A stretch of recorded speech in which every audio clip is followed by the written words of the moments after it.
Welcome to the Cerner Community Behavioral Health Training Series. Today we will learn about Promotion 223 to 227 and DSM-5 updates to our EMR. A promotion is an upgrade to the software in the EMR, also known as Electronic Medical Record. The current promotion would be similar to updating from Windows 8 to Windows 10. This provides added functionality and changes to existing processes and workflows. For this newest update to our EMR, we will discuss the changes based on new and existing functionality to client search, password reset, EMR layout, progress notes, and the DSM-5 update. In alignment with the HIPAA privacy rule, Social Security numbers are now partially covered within client search. For all staff except those who require the full Social Security number for their job, it will appear in the following format as shown below.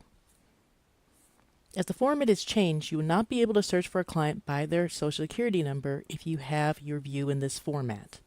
However, you will be able to verify their SSN after finding him or her in Client Lookup by one of the other columns present in Client Search. Here you can see the update to the Social Security number.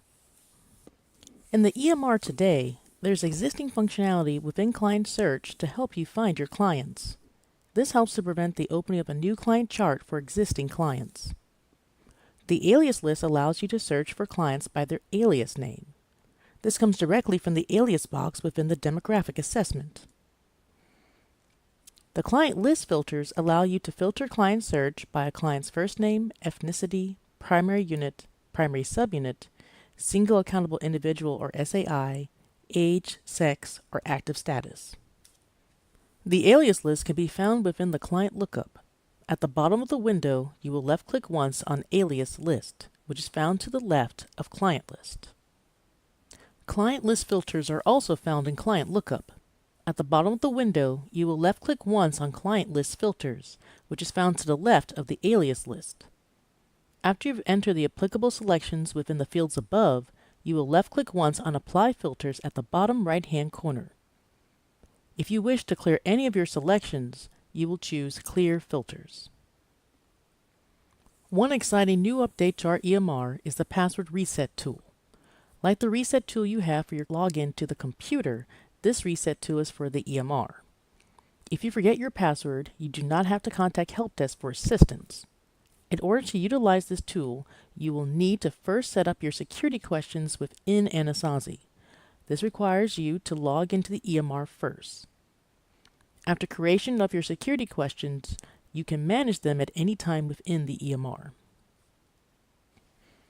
To set up your security questions, you will go to the Kokopelli icon in the top left-hand corner and left-click once, then choose Security, then Manage Security Questions. Under Questions, you will go ahead and click on the ellipsis to the right. This will bring up the Password Security Questions lookup. Once you've selected a question, click on OK. Then to the right, you will type in the answer. If you would like to go ahead and remove this, you can click on the Clear Security Question selection to the right. Once you have completed all the questions and provided answers, you will then click on Save, and this will provide your selections. Upon staff login, you do have the icon for Forgot Password. In order to utilize, you will first need to put in your staff ID number, then hit Tab. Then you'll be able to select the icon. It's provided me one of my security questions. I will go ahead and put in my answer, and then click Continue. This will allow me to go to the next screen where I can reset my password. Currently in our EMR, there is functionality available to change your existing password. You must already be logged into the EMR in order to modify. To change your password, you will left-click once on the Kokopelli icon in the top left-hand corner of your screen. Make sure to only left-click once and not twice, or else this will close the application. Next, choose Security, then Change Password. A window will appear where you will enter your current password.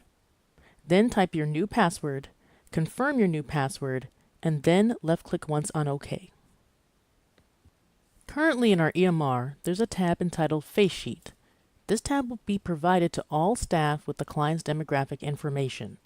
This will allow staff to see the client's demographic details without having to open the demographic assessment. The tab is view only, therefore any edits will need to be made within a new demographic assessment. After the demographic assessment is finally approved, you will need to refresh the Face Sheet tab in order to see the updated information. In this screenshot, you can see the Face Sheet tab below and the demographic information detailed above. Another function currently found in our EMR is the Info button. The Info button allows staff to obtain additional information about a client's diagnoses and medications. Selecting the Info button runs a web search to Medline Plus Connect to provide this detailed information. To utilize the Info button, you will right-click on the appropriate diagnosis, and this will be located underneath your Diagnoses tab. Then choose Info button. The web search will show and provides me here depression with information on my result. If I wish to print it, I can click on Print Result. If I want to see the link, I can click on here, and this will open up the web page. I will choose Close Panel to close out of this window. I can also do that with my medications. Within the Medications tab, I can right-click on any medication, choose Info button,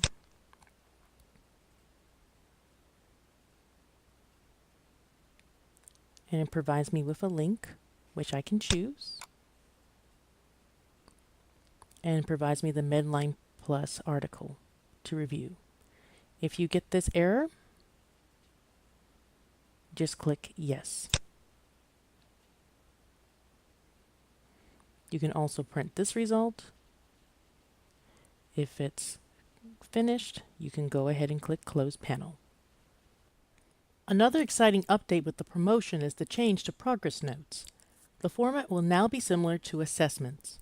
Opening the progress note and its appearance in the Progress Note tab remains the same as shown below. The only difference is the Type column now shows the new progress note types. This is the new progress note format. There are 3 tabs at the bottom. First is Clinical, then Encounters, and then Signatures. Under Clinical, you have first the current client information. It has the client photo, client name, case number, gender, date of birth, age, and any allergies. Next is Client Narratives. The client narrative is shown to the right. To view the narrative, you will double-click on the client narrative on the left and then view on the right. Next, any treatment plans, interim service logs, or recovery plans will show that are related to that note. Any addendums will appear at the bottom. If you want to expand or collapse these views, the buttons are there at the top. If you want to go to a particular section, you can click and choose. Next tab is Encounters. Here I can view the service with the time and date. Next tab are Signatures. I will need to click on Pending Signatures in order to see the signature related to this note. I can print the note by choosing Print. And when I'm finished with the note, I can either click Close Panel or click the X in the top right-hand corner. Effective June 22nd, SYMBIS will no longer require the GAF score.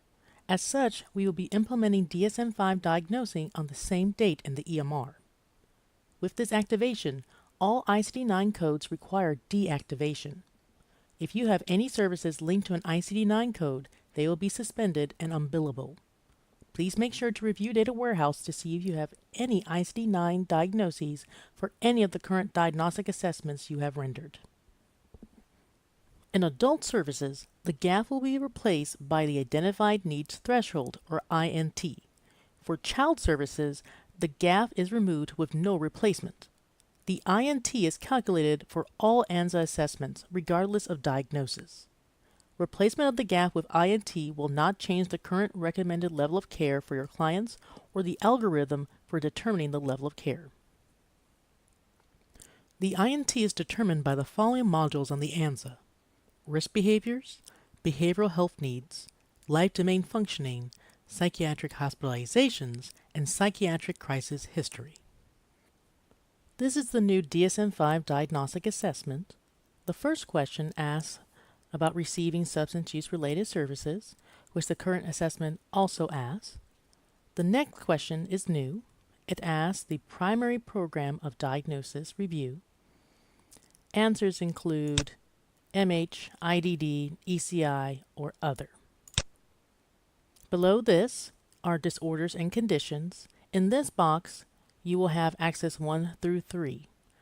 The first diagnosis is the primary, regardless of axis. The next box and last is axis 4 with your psychosocial factors. Axis 5 is not present as is no longer required. In conclusion, the promotion to the EMR is set for June 16.